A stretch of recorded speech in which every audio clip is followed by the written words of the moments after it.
सूरज का घर गांव की उस सरहद पर था जहां से इंसानी बस्ती खत्म और खौफ की हुकूमत शुरू होती थी। घर के पीछे का कच्चा रास्ता एक घने जंगल में जाकर गुम हो जाता था। उस जंगल के बारे में कहानियां कम और चेतावनियां ज्यादा थी। लोग कहते थे कि बीच जंगल में जो पुराना पीपल का पेड़ है उस पर एक चुड़ैल का वास है जिसके पैर उल्टे हैं। वो सिर्फ चलती नहीं हवा में तैरती है और उसकी पायल की आवाज मौत का पैगाम होती है। एक रात सूरज की माँ की तबीयत बहुत ज्यादा खराब हो गई और सांसें उखड़ने लगी। उसकी आंखें पतरा गई थी और शरीर ठंडा पड़ता जा रहा था। गांव का अकेला वैद्य हाथ खड़े कर चुका था। वैद्य ने माँ को से ले जाने के लिए बोलते हुए कहा कि अपनी जान की सलामती चाहते हो तो सुबह का इंतजार कर लो। लेकिन सूरज के पास सुबह तक का वक्त नहीं था। माँ की हर एक उकड़ती सांस उसके कलेजे पर हथौड़े की तरह पड़ रही थी। उसने मोटरसाइकिल निकाली, भगवान का नाम लिया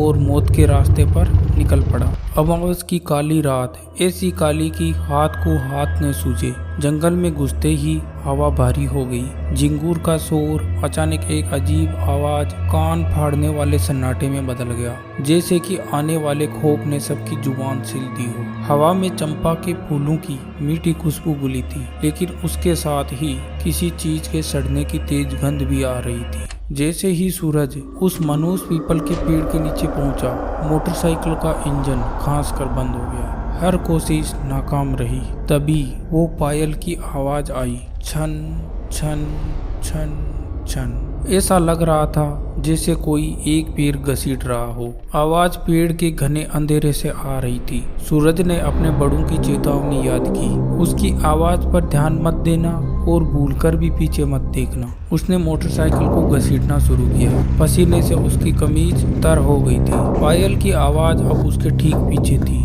इतनी करीब कि उसे लग रहा था कोई उसके कान के पास आकर छनछना रहा हो। अचानक एक मीठी शहद जैसी आवाज आई, अरे रुको तो, मदद चाहिए क्या? सूरज का खून जम गया। उसने जवाब नहीं दिया और तेजी से कदम बढ़ाने लगा। वो आवाज अब गुस्से में बदल गई, ऐसी हैवानियत भरी आवाज जिसे सुनकर रूह कांप जाए। रुको ना, कहा ना मैंने। उसी पल सूरज को महसूस हुआ जैसे मोटरसाइकिल का पिछला पहिया किसी ने पकड़ लिया हो। वो भारी हो गई थी, जैसे कोई अदृश्य ताकत उसे पीछे खींच रही हो। उसने पूरी जान लगाकर उसे आगे धकेला। तभी उसके कंधे पर एक बर्फीला हाथ महसूस हुआ। लंबे नुकीले नाखून उसकी कमीज को फाड़कर उसकी चमड़ी में चुभ रहे थे। सूरज कांपते हुए आगे बढ़ता जा रहा था। उसने पीछे देखने की हिम्मत नहीं की, पर उसकी नजर मोटरसाइकिल के साइड मिरर पर पड़ी। मिरर में उसे जो दिखा उससे उसकी आत्मा तक सिर उठी। उसे कोई चेहरा या शरीर नहीं दिखा, सिर्फ दो पैर दिखे, गंदे खून और मिट्टी से सने हुए और उल्टे, एड़ियां और पंजे पीछे। वो पैर जमीन पर नहीं थे, बल्कि जमीन से कुछ इंच ऊपर हवा में तैर रहे थे। सूरज ने दहशत में चिल्लाकर शीशे पर हाथ मारा और उसे तोड़ दिया।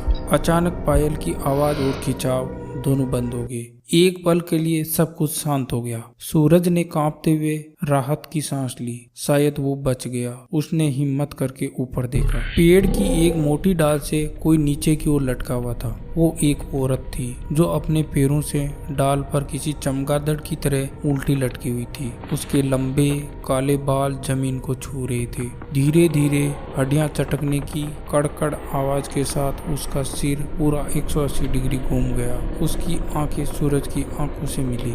उसकी आंखों में पुतलियां नहीं थी, सिर्फ सफेद सन्नाटा था। उसके होठ हिले और सड़ी हुई गंध के साथ फुसफुसाहट निकली। सूरज, इतनी जल्दी क्या है? तेरी माँ तो तुझे घर से निकलते ही छोड़कर चली गई। अब तो बस मैं ही हूँ, तेरा इंतजार कर रही थी। इतना सुनते ही सूरज और ज्यादा डर गया और वह बेहोश होकर के गिर पड़ा। सुबह जैसे ही उसकी नींद खुली, चारों ओर सब सामान्य था। सूरज वहां से अपने घर आ गया और वह घटना वह कभी भूल नहीं पाया।